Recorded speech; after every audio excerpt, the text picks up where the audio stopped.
Much sleep you get a night. Think about how you feel when you don't get a good night's sleep. It's probably no surprise a lack of sleep can have an impact on our overall health, but catching the recommended 8 hours a day, well, that's a lot easier said than done. I at least know it is for me. Dr. Ari Gilmore is with Pacific Medical Centers here with some important advice. I'm tired.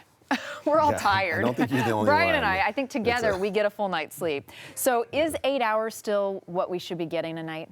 Yeah, I think you're not alone. Everybody's talking about how we're so busy, there's just not enough time, it's hard to unwind.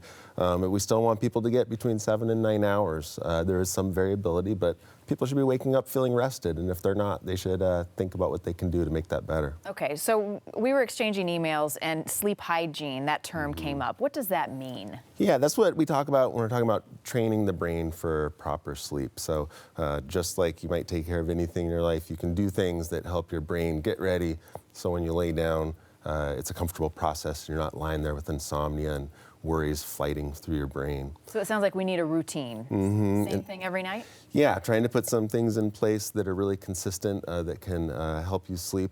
Some of the biggest things you can do is keeping the room really dark. Actually having the same wake-up time, even on the weekends, not varying too much, is really important for setting when your body goes into its sleep cycle. Not looking at devices before sleep. I think there's probably some people who don't pay attention to that one.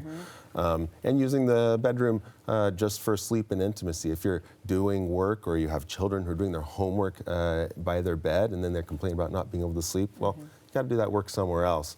Train the brain that when you're lying in bed, it's a comfortable place to get good rest. Yeah, it is a sleep zone. What are some common mistakes people are making that's preventing them from getting a good night's sleep? Yeah. Alcohol before bed, big meals before bed, leaving lights on, changing their sleep times all over the place, making commitments to sleep that they can't keep, and exercising too close to sleep can actually be a problem as well. Okay, those are all things we can work on. What is our health risk when we don't get enough sleep? Yeah, there's really quite a few. Probably the things we notice most. People aren't as efficient, just cognitively, you're not working as fast, more distractible.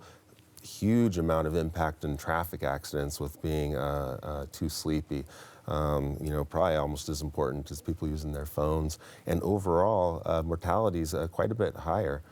People just aren't going to live as long if they're getting poor quality or poor quantity sleep. Yeah, so it's more than just being cranky. I mean, it can be a dangerous situation if you're drowsy. Let's talk about daylight saving time. That's coming up on March 12th, so it's only a couple of weeks away. How much of an impact does that hour have on our bodies and our sleep cycle? Yeah, I think most people adjust pretty well. It's kind of unfortunate that it happens, it should happen on Saturday, so we have 2 days to prepare for Monday, right?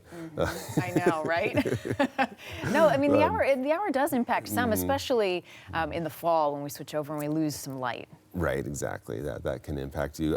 Some people just try to adjust their time of waking, going to bed by 15 minutes a day for a week beforehand. That can be pretty helpful. Waking up, setting the alarm clock a half hour earlier can be helpful as well. For me, I tend to, my mind is racing, so I have a hard time falling asleep. Is there any trick, like do breathing exercises work or anything like that to help kind of slow the mind down and relax and find calm? Yeah, definitely. If people are sitting in bed for more than 20 minutes with their mind racing, you should get up, go to something else in another room, come back, try again. Some people like to just write a list, stream of consciousness, everything that's on their mind, write it down, set it to the side so it's there. And some of those relaxation exercises can really be helpful. Slow breathing, counting the sheep.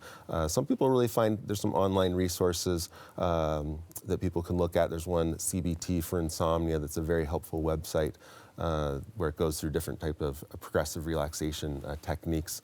Some people will see counselors, and that can be very, very effective for people who have really difficult insomnia. Tricks of the trade. I mean, sleep is important. We all need more of it, it seems like these days, in a very high-stressed, high-paced society. So Dr. Gilmore, good advice. Appreciate you being here. All right, thank you for having us.